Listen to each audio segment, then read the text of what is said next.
अब मैं आप लोगों को सुख सागर ग्रंथ का तृतीय स्कंध का दूसरा अध्याय सुनाने जा रही हूँ, उद्धव लीला। प्रेम से ध्यानपूर्वक सुनिएगा।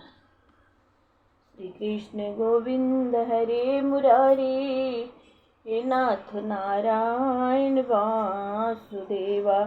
प्रेम से बोलिए उद्धव जी की जय हो।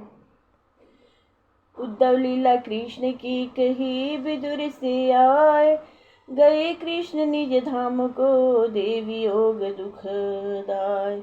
गद गद हो रोने लगे करि करि प्रभु गुणगान, कृष्ण चंद्र के साथ में पाए सुख महान।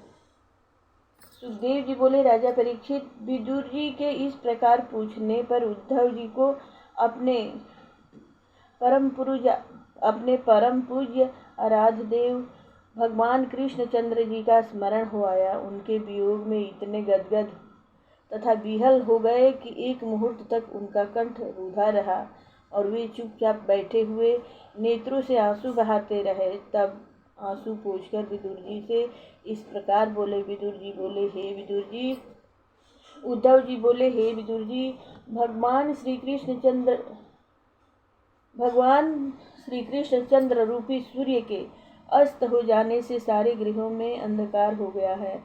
वे सब मृत समान हो गए हैं। मैं उनकी क्या कुशल सुनाऊं। हम यादव लोग बहुत अभागे हैं, जिनके मध्य में साक्षात भगवान के रहते हुए भी उन्हें इसी प्रकार नहीं पहचान सके जिस प्रकार अमृतमय चंद्र को उनके साथ रहने वाली मछलियां नहीं पहचान सकी। सभी यादव लोग उन्हें श्रेष्ठ यादव समझे हुए थे। वे नित्य साधारण पुरुषों की भांति हमारे साथ उठते थे, बैठते थे, क्रीड़ा करते थे, मुझे बुलाकर मेरी सलाह लेते थे। हम सभी उन्हें भूले हुए थे, किंतु महानुभाव पुरुष उन्हें भली प्रकार पहचानते थे। वे ही भगवान आज इस भूमंडल से अंतर्ध्यान हो गए। भगवान ने अपनी लीला दिखाने के लिए ही योग माया से अवतार धारण किया था। अब वह लीला विग्रह समेट लिया। हे विदुर जी, मैं उनकी लीलाओं का क्या वर्णन करूं। मैं तो नित्य उन्हीं के साथ उनकी चरण सेवा में रहता था। उन्हीं चरणों की रज को मस्तक पर चढ़ाकर अपने को अहोभाग्य मानता था। धर्मराज युधिष्ठिर राज सूर्य यज्ञ में जिस समय उनकी अग्र पूजा हुई थी, उस समय उनकी शोभा अवर्णनीय थी। संपूर्ण राजा लोगों की दृष्टि उन्हीं के मुख चंद्र पर गड़ गई थी। उनकी संपूर्ण लीलाएं अपराकृत थी। जब मुझे उनकी लीलाओं का स्मरण हो जाता है, तब मैं व्याकुल हो जाता हूँ। उन्होंने कंस को मारकर अपने पिता वसुदेव जी को बंधन मुक्त किया था। ब्रज में ब्रजबालाओं के साथ बाल लीलाएं की, जिसके कारण वे ब्रजबालाएं उनकी भक्ति तथा प्रेम में इतनी विभोर थी कि उन्हें भक्ति योग तथा प्रेम योग के सन्मुख अन्य कोई योग उत्तम नहीं लगा। उन्होंने इंद्र आदि देवताओं का मान मर्दन किया। कहाँ तक कहूँ, ब्रह्मा को भी अपनी लीला में 1 वर्ष तक चकित रखा। उन भगवान कृष्णचंद्र ने भक्तों को परम गति तो दी ही थी, किंतु अपने शत्रु शिशुपाल, कंस, जरासंध आदि को भी परम गति प्रदान की, क्योंकि उनके शत्रुओं का ध्यान बैर भाव के कारण सदा उनमें ही लीन रहता था। प्रजापति ब्रह्मा की प्रार्थना करने पर भूभार उतारने के लिए ही उन्होंने ब्रज में अवतार धारण किया था। उन्होंने पूतना आदि राक्षसियों तथा राक्षसों का बचपन में ही खेलते खेलते संहार कर दिया। काली नाग को नाथ कर जमुना का विष युक्त जल शुद्ध कर दिया। किशोरावस्था में शरद ऋतु के आगमन पर गोपियों के साथ रास विलास करते और उन ब्रजबालाओं को आनंदित करते थे। तीसरा अध्याय। कही कही निज प्रभु की कथा, उद्धव भय बिहाल। जरासंध शिशुपाल सब मारे जिन तत्काल। कौरव पांडव युद्ध रची, किन्हो सबका नाश। शेष बचे यादव बलि, किन्हो तिन्हु विनाश। प्रेम से बोलिए कृष्ण मुरारी की जय हो। जय जय भक्त उद्धव की जय हो। जय जय भक्त विदुर जी की जय हो। उद्धव जी बोले, हे विदुर जी, भगवान श्री कृष्ण अपने माता पिता वसुदेव के कष्ट दूर करने के लिए वृंदावन से मथुरा गए। वहां दुष्ट कंस को मारकर ऊंचे सिंहासन से पृथ्वी पर पटक दिया। फिर उसे घसीट कर यमुना तट पर लाए, उसका अंतिम संस्कार किया। पश्चात संदीपन गुरु से थोड़े काल में ही एक बार सुनकर सांगोपांग वेदों को कंठस्थ कर लिया तथा गुरु दक्षिणा के रूप में उनके मरे हुए पुत्रों को यमपुरी से लाकर गुरु को प्रदान किए। जरासंध को उसकी 17 छौड़ी सेना के सहित 17 बार अपने बड़े भाई बलदेव जी की सहायता से हराया। अनेकों राजाओं के देखते देखते ही शिशुपाल की मांग रुक्म की बहन श्री रुक्मिणी जी को हर ले आए और घर लाकर गंधर्व विवाह किया। 7 बिना नथे वृषभों को नाथ कर नग्न जीत को स्वयंवर में जीत कर ले आए। जामवंत को जीत कर जामवंती को अपनी पटरानी बनाया। सत्यभामा की प्रशंसा के लिए इंद्र का मान मर्दन करके परिजात वृक्ष को द्वारिका में ले आए तथा सुधर्मा सभा को भी जीत कर ले आए। उन्होंने भौमासुर को मारकर 16,100 कन्याओं के धर्म की रक्षा हेतु उन्हें अपनी रानी बनाया। भगवान ने अपनी योग माया से उतने ही रूप धारण करके उनके साथ विहार किया। उनसे अपने ही समान 10-10 पुत्र उत्पन्न किए। महाभारत का युद्ध रचा बिना अस्त्र ग्रहण किए ही अर्जुन के द्वारा 18 अक्षौहिणी सेना का संहार करा डाला। तब उन्होंने देखा कि यादव लोग महाबली तथा अजय हैं, इनके रहते हुए भी पृथ्वी का भार हल्का नहीं हो सकता है। तब ब्राह्मण द्वारा श्राप दिलाकर गंधारी के श्राप को पूरा करने के लिए उन्हें परस्पर लड़वा कर मरवा डाला। वे स्वयं अपने आप ही नाश को प्राप्त हो गए। वे द्वारकापुरी में रहते हुए लोक मर्यादा तथा धर्म का पालन करते थे। सांख्य योग में सदा स्थित रहते थे, इसलिए कर्म करते हुए भी भोगों में उनकी आसक्ति नहीं थी। हे विदुर जी, एक दिन कुछ यदुवंशी बालकों ने हंसी में दुर्वासा ऋषि को चिढ़ा दिया।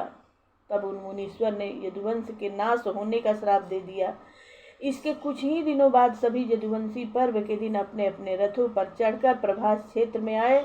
वहां पर अनेक प्रकार के गौधन, रत्न, पृथ्वी आदि ब्राह्मणों को दान देकर वहां स्नान किया और ब्राह्मणों को मस्तक टेक कर उनके चरणों में प्रणाम किया। प्रेम से बोलिए मंगलमय भगवान की जय हो। 4था अध्याय। यादव कुल का नाश सुनीत जी विदुर जग आस, दुखी होई मन में चले मैत्रेय जी के पास।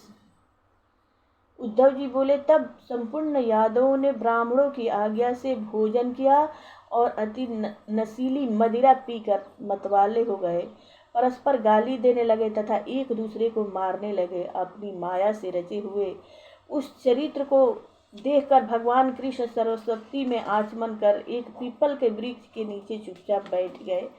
भगवान कृष्ण ने इस घटना के प्रथम ही मुझसे कह दिया कि उद्धव, तुम बद्रिकाश्रम चले जाओ। मैं उसी क्षण उनका मतलब समझ गया, किंतु मुझे उनका वियोग असहा था, इसलिए मैं भी उनके पीछे पीछे प्रभास क्षेत्र को चला आया। मैंने वहां जगत के आश्रय भगवान कृष्णचंद्र को दिव्य विग्रह से युक्त अकेले ही सरस्वती के तट पर पीपल के वृक्ष के नीचे पेड़ से पीठ लगाए बैठे देखा। उनका दाहिना चरण बाईं जांघ पर रखा था। वे संपूर्ण भोगों से मुक्त थे, उनकी शोभा अवर्णीय थी। दैवश वहां मैत्रेय जी भी आ पहुँचे। तब अपने परम भक्त मैत्रेय जी के सन्मुख ही उन्होंने मुझे उपदेश दिया। श्री हरि बोले, हे उद्धव, मैं तुम्हारे हृदय की बात जानता हूँ, अतः मैं तुम्हें वह साधना का उपदेश करता हूँ जो अति गोपनीय है। हे उद्धव, तुम पहले जन्म में वसु थे, तुमने मेरी प्राप्ति के लिए आराधना की थी। अब मैं अपने नित्य धाम को जाना चाहता हूँ, अतः तुमने इस समय एकांत में मेरे उस परम ब्रह्म स्वरूप के दर्शन प्राप्त किए हैं। हे उद्धव, अब तुम्हारा यह अंतिम जन्म है। तुम अब इस जीवन मरण के चक्कर में न रहोगे, क्योंकि तुमने मेरी कृपा प्राप्त कर ली है। जो उत्तम उपदेश मैंने सृष्टि के आदि में कमल पर बैठे हुए ब्रह्मा को दिया था, वह भागवत उपदेश मैं तुम्हें देता हूँ, उसे तुम ग्रहण करो। हे विदुर जी, भगवान के ऐसे मधुर तथा रस भरे वचन सुनकर मुझे अति आनंद प्राप्त हुआ। मेरी वाणी रुध गई, नेत्रों से प्रेम आंसू बहने लगे। तब मैंने कहा, हे भगवान, जैसे आपकी कृपा प्राप्त है, उसके लिए अर्थ, धर्म, काम, मोक्ष ये चारों पदार्थ हस्तगत है, किंतु मुझे इनमें से किसी भी पदार्थ की चाह नहीं है। केवल मुझे आपके चरणों की सेवा चाहिए। मुझे आपकी लीला ही भ्रम में डाले रहती है। आप दिव्य आदि पुरुष होते हुए भी मानवीय लीला करते हैं। आप आत्मा राम होते हुए भी सहस्त्रों रमणियों के साथ रमण करते हैं। इस प्रकार की विचित्र लीलाएं मुझे चक्कर में डाले रहती हैं। आप मुझे अपने स्वरूप का ज्ञान कराइए। हे विदुर जी, जब मैंने इस प्रकार भगवान कृष्ण से निवेदन किया, तब उन्होंने अपने स्वरूप का ज्ञान कराने वाले उपदेश को दिया। हे महाभाग विदुर जी, मैं उन अचिंत्य भगवान के मुखारविंद से उनके स्वरूप का ज्ञान प्राप्त करके उनकी वंदना तथा परिक्रमा करके यहाँ यमुना तट पर चला आया हूँ। अब उनके बताए हुए स्थान बद्रिकाश्रम के लिए जा रहा हूँ। सुखदेव जी बोले, हे राजा परीक्षित, उद्धव जी के ऐसे शोक और विरह युक्त वचन सुनकर विदुर जी ने उनसे पूछा, हे उद्धव जी, भगवान कृष्ण जी ने अपने जिन परम स्वरूप का उपदेश आपको दिया था, वह हमें भी बताइए। उद्धव जी बोले, हे विदुर जी, उस तत्व ज्ञान के उपदेश के लिए मेरे सन्मुख भी भगवान कृष्ण जी ने मैत्रेय जी को आदेश दिया था कि मेरे इस परम तत्व का उपदेश मेरे परम भक्त विदुर जी को अवश्य दीजिए। अतः आप मैत्रेय जी के पास जाकर उनसे ही परम तत्व को ग्रहण करें। इतना सुनकर विदुर जी प्रातः काल होते ही उद्धव जी के स्थान से चल दिए। राजा परीक्षित बोले, हे मुनीश्वर, जब ब्राह्मणों का श्राप सारे यादवों को नष्ट करने के लिए था, तब उद्धव जी कैसे बच रहे? सुखदेव जी बोले, राजा परीक्षित, यह सब कुछ तो उन्हीं भगवान श्री कृष्ण की प्रेरणा से ही हुआ था।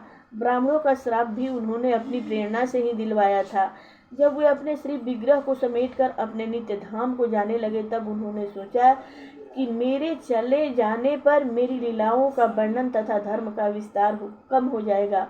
अतः उद्धव जी को अपना अनन्य भक्त और लीला विस्तार करने वाले समझकर उन्हें वहीं छोड़ दिया और बद्रिकाश्रम जाने की आज्ञा दी। जब विदुर जी ने उद्धव जी के मुख से भगवान के परम धाम जाने की कथा सुनी और यह भी सुना कि उन्होंने मुझे भी स्मरण किया था, तब विदुर जी उनके प्रेम में लीन होकर प्रेम आंसू बहाने लगे। तत्पश्चात वहां से चलकर मैत्रेय जी के आश्रम गंगा तट पर आए। 5वां अध्याय। विविध प्रश्न पूछने लगे, विदुर देव सिर नाय, मैत्रेय जी वर्णन कियो, सृष्टि क्रम हर्षाय। प्रेम से बोलिए, मंगलमय भगवान की जय, भगवान सुखदेव की जय हो। श्री सुखदेव जी बोले, श्री मैत्रेय जी का आश्रम हरिद्वार क्षेत्र में था। श्री विदुर जी वहीं पर पहुँचे और श्री मैत्रेय जी से बोले, हे भगवान, जगत के प्राणी सुख के हेतु अनेक प्रकार के कर्म करते हैं, किंतु उन्हें सुख की प्राप्ति नहीं होती है और न उनका कष्ट ही दूर होता है। इसलिए हे मुनीश्वर, इस विषय में कौन सा कर्म करना उचित है जिसके द्वारा प्राणियों को सुख प्राप्त हो? जो प्राणी भगवान कृष्ण जी से विमुख रहकर अधर्म में लगे हुए हैं, उनके दुखों को दूर करने के लिए आप जैसे साधु जन ही उनके कष्टों का निवारण करते हैं। आप मुझे उस शांतिमय साधन का उपदेश कीजिए जिससे संपूर्ण प्राणियों का कष्ट दूर होकर सनातन ब्रह्म का ज्ञान प्राप्त हो सके। भगवान किस प्रकार से सृष्टि की रचना, पालन तथा उसका लय करते हैं, इन सब रहस्यों को आप मुझे समझाइए। इसके अतिरिक्त उनकी रहस्यमयी लीलाएं जो गौ, ब्राह्मण और देवताओं के रक्षा के लिए प्रकट होती है, वह मुझे सुनाइए। हे विप्रवर, उनके अतिरिक्त मुझे यह भी समझाएं कि इस विश्व के स्वामी भगवान इन लोकपालों आदि की रचना किस प्रकार करते हैं, किस प्रकार से ऊंच नीच वर्णों की व्यवस्था करते हैं। इसलिए हे मैत्रेय जी, आप मुझ दीन पर कृपा करके पवित्र कीर्तिवान भगवान श्री हरि की लीलाओं को छांट छांट कर हमारे कल्याण हेतु समझाइए। श्री विदुर जी बोले, विदुर जी के श्री सुखदेव जी बोले, विदुर जी ने संपूर्ण जगत के कल्याण के लिए मुनिवर मैत्रेय जी से यह प्रश्न किया। तब मैत्रेय जी बोले, हे भक्तों में श्रेष्ठ विदुर जी, आपने इन दुखी जीवों के उद्धार के लिए जो प्रश्न किया है वह अति उत्तम है। आपने श्री व्यास जी के वीर्य से साक्षात धर्म रूप अवतार लिया है, इसलिए आपसे तो कोई भी धर्म का मर्म छिपा नहीं है। आप भगवान श्री कृष्ण जी के परम भक्त हैं, इसलिए जब वे परम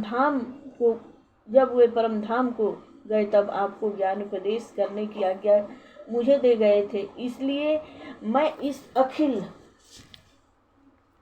विश्व की उत्पत्ति, स्थिति और प्रलय के विषय में तथा भगवान की अनेक लीलाओं को क्रमशः आपके सम्मुख करता हूँ। सृष्टि के आरंभ में आत्मा राम जगत के स्वामी श्री भगवान संपूर्ण जीवों को अपने में लीन करके अपनी माया के सहित अकेले ही थे। उस समय उनके अनेक रूप नहीं थे, यह जगत केवल भगवत रूप ही थी। उनकी माया शक्ति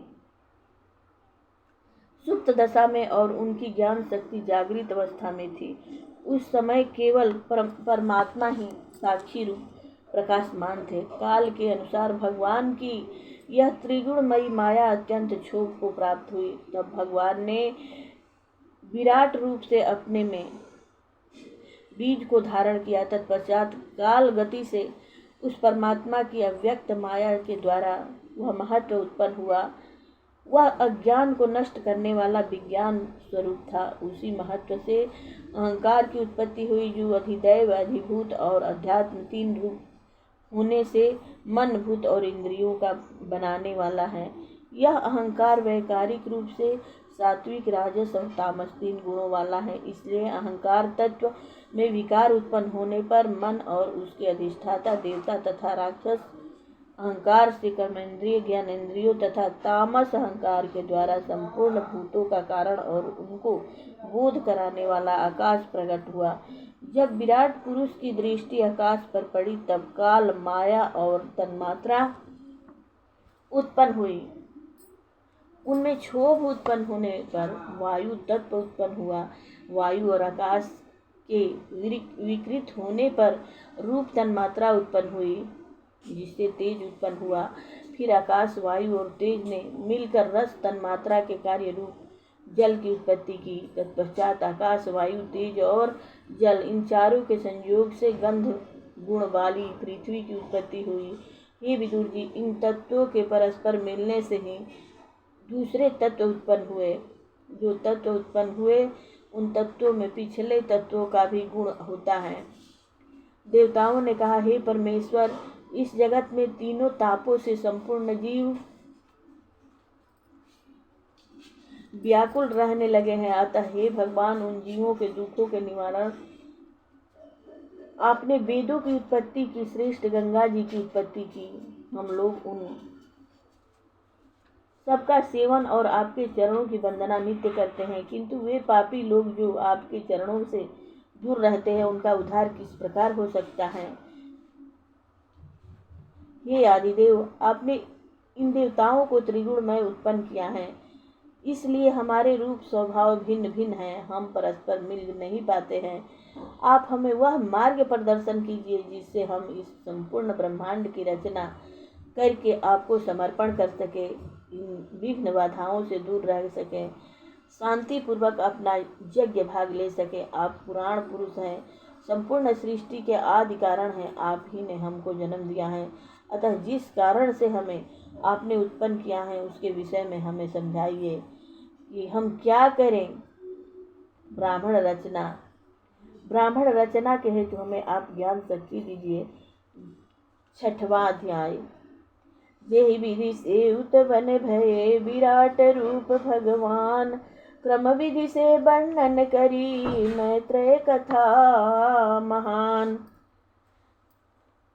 मैत्रेय जी बोले, हे विदुर जी, भगवान ने जब यह देखा कि मेरी महत्व आदि संपूर्ण शक्तियाँ परस्पर संगठित न होने के कारण सृष्टि की रचना में समर्थ नहीं हो रही हैं, तब उन्होंने काल शक्ति को स्वीकार करके पंचभूत महत्व, अहंकार, तन्मात्रा तथा मन सहित एकादश इंद्रियां आदि इन 23 तत्वों में एक साथ ही प्रवेश किया। इन तत्वों में प्रवेश करके उन्होंने सोए हुए जीवों को शक्ति प्रदान की और उन्हें जागृत किया। यह संपूर्ण तत्व परस्पर मिला दिए गए और अंश रूप से उसमें परम ब्रह्मा शक्ति में प्रवेश किया और उसी से विराट पुरुष की उत्पत्ति हुई। उस विराट पुरुष में यह संपूर्ण विश्व स्थित है। नर अतिथि जल के भीतर अयण अतिथि आश्रय लेकर वह अंडा रूप हिरण्यमय विराट पुरुष 1 सहस्र दिव्य वर्ष तक संपूर्ण प्राणियों को अपने में लीन करके पड़ा रहा। वह विराट पुरुष तत्वों को धारण करने वाला ज्ञान स्वरूप क्रिया तथा आत्म शक्ति से परिपूर्ण था। उसने अपनी शक्ति से अपने 3 भाग किए। पहला ज्ञान शक्ति के द्वारा चेतन स्वरूप, दूसरा 10 भाग प्राण, अपान, समान, व्यान, उदान, नाभ, कूर्म, क्रकल, देवक्त और धनंजय। अध्यात्म, अधित्व तथा अधिभूत, ये 3 भाग प्रकट किए। यह विराट भगवान के आदि जीवन शक्ति वाले होने के कारण, जीवात्मा तथा जीव स्वरूप होने के कारण, परमात्मा तथा प्रथम अंश स्वरूप होने के कारण आदि अवतार माने गए हैं। यह विराट पुरुष जीव रूप से 1 प्रकार का, 10 प्रकार का तथा अध्यात्म, अधिभूत तथा अधिदैव रूप से 3 प्रकार का माना गया है। विराट भगवान का प्रथम मुख खुला, जिससे वाक इंद्रिय तथा लोकपाल अग्नि उत्पन्न हुए। इसी से यह प्राणी बोलता है। तत्पश्चात ताल की उत्पत्ति हुई, जैसे जिसमें लोकपाल, वरुण तथा उनका अंश रसेंद्रिय की स्थापना हुई। इसके बाद नासिका छिद्र उत्पन्न हुए, उनमें अश्विनी कुमार प्राणेंद्रिय के साथ उत्पन्न हुए। तत्पश्चात नेत्र प्रकट हुए, उनमें सूर्य देव प्रविष्ट हुए। उस नेत्रेंद्रिय से अनेक रूपों का ज्ञान हुआ। तत्पश्चात त्वचा प्रकट हुई, जिसमें स्पर्श का ज्ञान होता है। फिर कान उत्पन्न हुए, उनमें श्रवणेंद्रिय के साथ 10 दिशाएं प्रकट हुई। फिर रोम उत्पन्न हुए, जिसमें औषधियों के साथ औषधियाँ उत्पन्न हुई। तत्पश्चात लिंग उत्पन्न हुआ, जिसमें वीर्य रूप से प्रजापति की उत्पत्ति हुई। तत्पश्चात गुदा उत्पन्न हुई, जिसमें लोकपाल, मित्र, वायु इंद्रिय सहित प्रविष्ट हुए। तत्पश्चात हाथ उत्पन्न हुए, उनमें देवराज इंद्र प्रविष्ट हुए। तत्पश्चात विराट पुरुष के चरण प्रकट हुए, उनमें अपनी संपूर्ण गति शक्ति को लेकर विष्णु भगवान प्रविष्ट हुए। तत्पश्चात बुद्धि उत्पन्न हुई, वहाँ ब्रह्मा प्रविष्ट हुए। तत्पश्चात हृदय उत्पन्न हुआ, वहाँ मन के साथ चंद्रमा प्रविष्ट हुए। उसके बाद विराट भगवान में अहंकार तत्व प्रकट हुआ, इसमें रुद्रदेव प्रविष्ट हुए। इसमें चित्त उत्पन्न हुआ, जिसमें महत्व ब्रह्मा प्रविष्ट हुए। इस चित्त शक्ति से जीवात्मा चेतन शक्ति प्राप्त करता है। इन विराट पुरुष के सिर से स्वर्गलोक, पगों से पृथ्वी तथा नाभि से आकाश की उत्पत्ति हुई, जिनमें सत्व गुण से देवता, रजो गुण से मनुष्य और तमो गुण से राक्षस तथा भूत प्रेत आदि उत्पन्न हुए। हे विदुर जी, ब्राह्मण मुख से उत्पन्न हुए हैं, भुजाओं से क्षत्रिय, जांघों से वैश्य तथा पैरों से शूद्र उत्पन्न हुए हैं। हे विदुर जी, विराट भगवान के रूप तथा गुणों का वर्णन करना शेष, महेश, गणेश तथा ब्रह्म की भी शक्ति से परे हैं। तो फिर मेरी तो शक्ति क्या है? जैसा मैंने गुरु मुख से सुना है, वैसा ही मैंने अपनी शक्ति के अनुसार आपके सम्मुख वर्णन किया। हम लोगों की भलाई तो इसी में है कि उनके गुणों का वर्णन करते रहें। उन भगवान को हम साष्टांग प्रणाम करते हैं। प्रेम से बोलिए मंगलमय भगवान की जय हो। 7वां अध्याय। विविध प्रश्न किन्हे विदुर मैत्रे को सिर नाय, केहि विधि क्रीड़ा करत प्रभु माया जिन उपजाय। विराट रूप की विभूतिया कहो मुझे समझाय, विविध क्रम सृष्टि कहो मीटे ताप दुख जाय।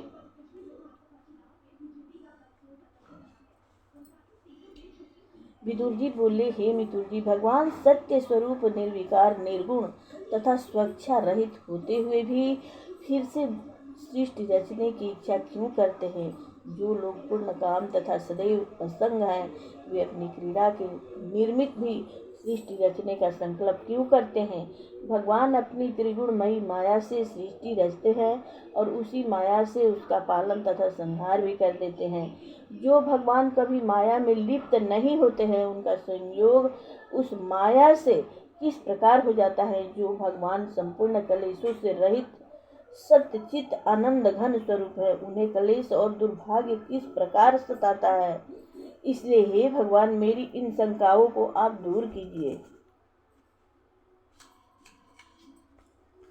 तब श्री मैत्रेय जी मुस्कुराते हुए बोले, हे विदुर जी, सर्वात्मा सबका स्वामी मुक्त स्वरूप वह भगवान कभी भी कर्म जनित कलेश तथा उसके बंधनों में नहीं बनता है, किंतु फिर भी अपनी माया से अपने को ऐसा प्रकट करता है, उसे ही उनकी लीला तथा माया कहते हैं। जिस प्रकार स्वप्न में देखे हुए दृश्य मनुष्य को सत्य प्रतीत होते हैं, किंतु जागृत होने पर वे ही अदृश्य असत्य प्रकट होते हैं, उसी प्रकार अज्ञानवश जीव बंधन आदि में न होते हुए भी अपने को बंधन युक्त दिखता है। अब यदि यह कहा जाए कि अपने ही में विराजमान परमात्मा की प्राप्ति उसे क्यों नहीं होती है, तो उसका कारण यह है कि अज्ञानवश उस जीवात्मा के ऊपर अज्ञानमयी माया का आवृत ढका हुआ है। उसके साथ ही साथ यह संपूर्ण कलेश दुख कर्म बंधन देहाभिमानी जीव को ही लिप्त करते हैं, किंतु परमात्मा में ऐसा नहीं भासता है। निष्काम भाव से कर्म करने पर उनके फलों का मिथ्या आरोप जीव पर नहीं लगता है और वह धीरे धीरे भक्ति के द्वारा परमात्मा में लीन हो जाता है।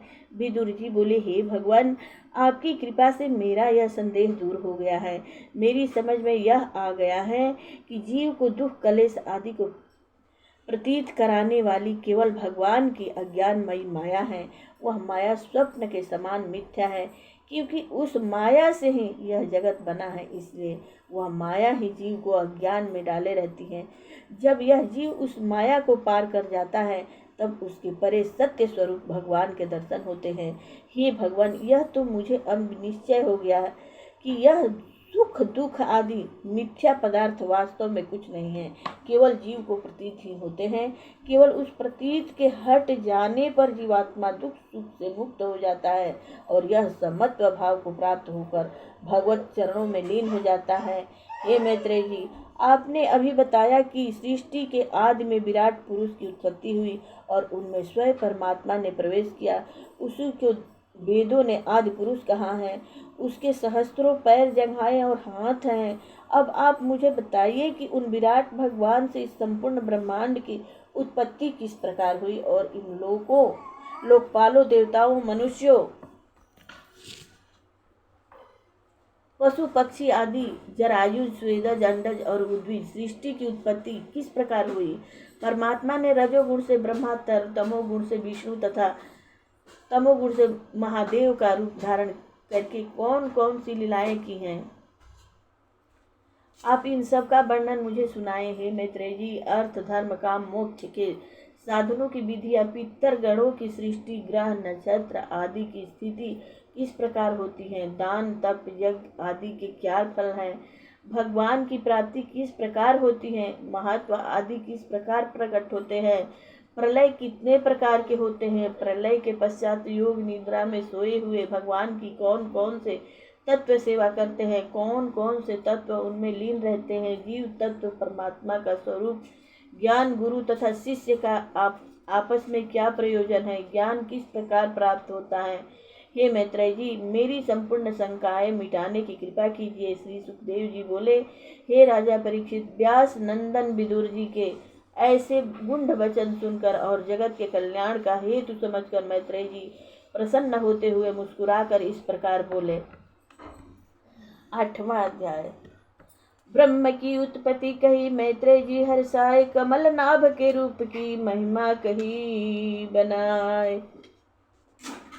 मैत्रेय जी बोले, विदुर जी, आप भगवान के भक्तों में श्रेष्ठ स्वयं धर्मराज ही हैं। आप तो सदा ही श्रीहरि के चरणों में निवास करते हैं। उन्हीं श्रीहरि की लीलाओं से ओतप्रोत श्रीमद् भागवत पुराण में आपको सुनाता हूँ। यह श्रीमद् भागवत पुराण को भगवान संकर्षण ने सनंत कुमार जी को सुनाया था। फिर उन्होंने संख्यायन मुनि को सुनाया था। श्री संख्यायन जी ने अपने शिष्यों तथा मेरे गुरु श्री पराशर जी को और बृहस्पति जी को यह भागवत पुराण सुनाया था। उसी भागवत पुराण को श्री पराशर जी ने पुलस जी के आदेश अनुसार मुझे सुनाया था। हे विदुर जी, वही भागवत पुराण मैं आपको सुनाता हूँ। सृष्टि के आदि में यह संपूर्ण ब्रह्मांड जल मग्न था। चारों ओर केवल जल ही जल था। केवल भगवान नारायण ही शेष सैया पर विराजमान थे। उन्होंने संपूर्ण विश्व को अपने में लीन करके आत्मानंद में मग्न होकर योग निद्रा को धारण कर रखा था।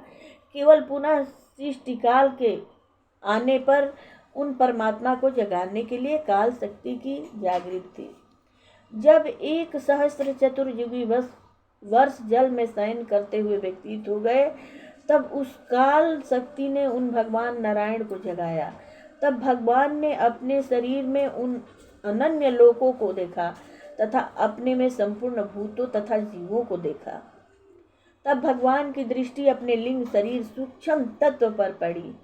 तब काल की प्रेरणा से रजोगुण द्वारा और क्षुब्ध होकर सृष्टि की रचना के लिए उनके नाभि प्रदेश से सूक्ष्म तत्व कमल कोश बाहर निकला। वह कमल कोश ऊपर को उठकर सूर्य के समान तेजोमय होकर उस अपार जल को प्रकाशमान करने लगा। उस दीप्तिमान कमल से में सृष्टि के रचयिता स्वयं भगवान विष्णु ही उसमें प्रविष्ट हो गए और ब्रह्मा रूप से प्रकट हुए। जब उस कमल पर बैठे हुए ब्रह्मा जी ने अपने को अकेला पाया, तब वे चारों ओर आंखें फाड़ फाड़ कर उस आकाश में देखने लगे। इस कारण उनके 4 मुख हो गए। उन ब्रह्मा जी को अपार जल राशि पर उठे हुए कमल के अतिरिक्त और कुछ भी समझ में नहीं आया। वे गहरे विचार में पड़ गए कि यह कमल क्या है, मैं कौन हूँ, मुझे किसने उत्पन्न किया है और यह कमल कहाँ से आया है। इस अथाह जल राशि में अवश्य कोई आधार है जहाँ से यह कमल उत्पन्न हुआ। ऐसा विचार कर के ब्रह्मा जी कमल की नाल के सहारे सहारे नीचे जल में उतरे, किंतु वे उस कमल का कोई आधार न पा सके। उस अपार जल राशि में केवल कमल ही उपस्थित स्थान था। उत्पत्ति स्थान को खोजते खोजते बहुत काल व्यतीत हो गए। अंत में विफल होकर पुनः अपने कमल पर आ बैठे और समाधि में लीन हो गए। इस प्रकार दिव्य 100 वर्ष तक योग अभ्यास करने के पश्चात उन्हें ज्ञान प्राप्त हुआ और उत्पत्ति करने वाले भगवान को अपने अंतःकरण में देखा। उन्होंने शेष साईं भगवान के दर्शन अपने हृदय में किए। ब्रह्मा जी ने देखा कि अथाह जल राशि में शेष जी के 10 सहस्त्र फनों के छत्र के नीचे भगवान नारायण लेटे हुए हैं। उन भगवान के शीश पर कांतिमय मुकुट है और श्याम वर्ण है। 4 भुजाएं हैं जिनके अंग प्रत्यंग दिव्य शोभा से दीप्तिमान हैं, रत्नों और भूषणों से सुशोभित हैं, पीताम्बर धारण किए हुए हैं। उनका श्री विग्रह असीम है। संपूर्ण ब्रह्मांड उन्हीं में विराजमान है। उनकी सुंदर नासिका तथा कमल के समान नेत्र, मनोहर मुस्कान भक्तजनों को सुख देने वाली वक्ष स्थल में श्रीवत्स का चिन्ह शोभायमान है। शेष जी के सहस्त्र फन उनका वज्र है, उनका छत्र है। इनके कंठ में बनमाला विराजमान है, शंख चक्र गदा पद्म धारण किए हुए हैं। उन प्रजापति ब्रह्मा ने केवल नारायण की नाभि सरोवर से उत्पन्न हुआ कमल, जल, आकाश, वायु और स्वयं अपना शरीर, ये 5 ही वस्तुएं देखी। इनके अतिरिक्त और कुछ उन्हें दृष्टि नहीं आया। तब विश्व की रचना की इच्छा करने वाले ब्रह्मा जी ने अपने उत्पत्ति करने वाले भगवान नारायण में मन लगाकर उनकी वंदना करना आरंभ कर दिया।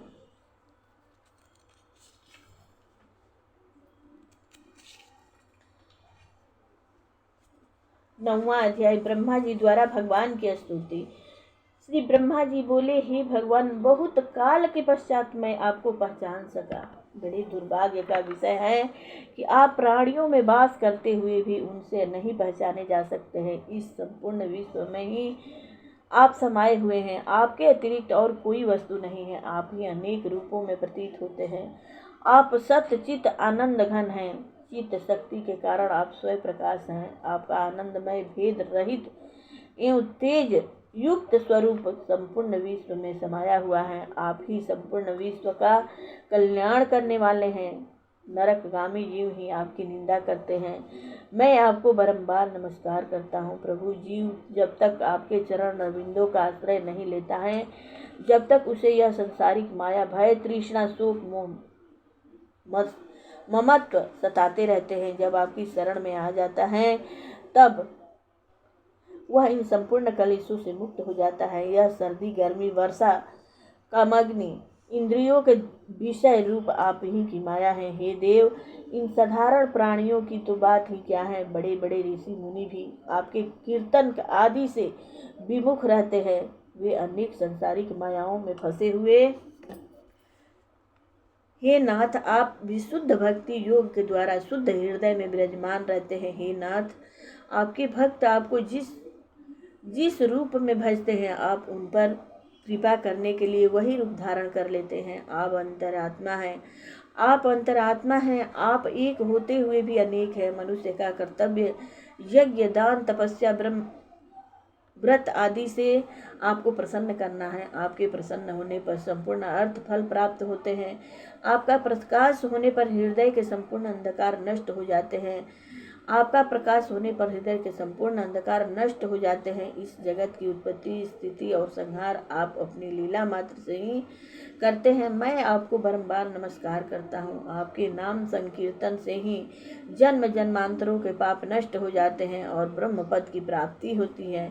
विश्व वृक्ष रूप में आप ही हैं। मैं आपको बारंबार नमस्कार करता हूँ। आप ही ब्रह्मा शिव और विष्णु के रूप में होकर इन विश्व की उत्पत्ति स्थिति और लय करते हैं। मैंने आपकी बहुत काल तक तपस्या की है। मेरी इस तपस्या के आप ही साक्षी हैं। आप पूर्ण काम विश्व वासनाओं से मुक्त तथा माया से परे हैं। धर्म की रक्षा के लिए ही आपने रूप धारण किया है। आप ही प्रलय काल के पश्चात संपूर्ण प्राणियों को अपने उदर में लीन कर लेते हैं। अब आपकी इच्छा सृष्टि रचने की है तो तब आपकी नाभि के कमल कोश से मेरी उत्पत्ति होती है तथा आपकी कृपा से मैं आपके उदर में समाई हुई सृष्टि की पुनः रचना करता हूँ। हे भगवान, पूर्व कल्प के समान मुझे पुनः बुद्धि प्रदान कीजिए, जिससे मैं पूर्व की भांति फिर सृष्टि रच सकूं। मेरी बुद्धि पुनः प्रकाशित हो, मेरी वेद वाणी का उच्चारण लुप्त न हो। मैं आपको नमस्कार करता हूँ। आप भक्तों पर दया करने वाले हैं, अतः मेरे दुख को दूर कीजिए। श्री मैत्रेय जी बोले, विदुर जी, अपने उत्पत्ति स्थान कमलधारी श्री भगवान की इस प्रकार स्तुति करके ब्रह्मा जी थक कर मौन हो गए। तब भगवान ने जाना कि इस प्रलय जल राशि को देखकर ब्रह्मा जी घबरा उठे हैं।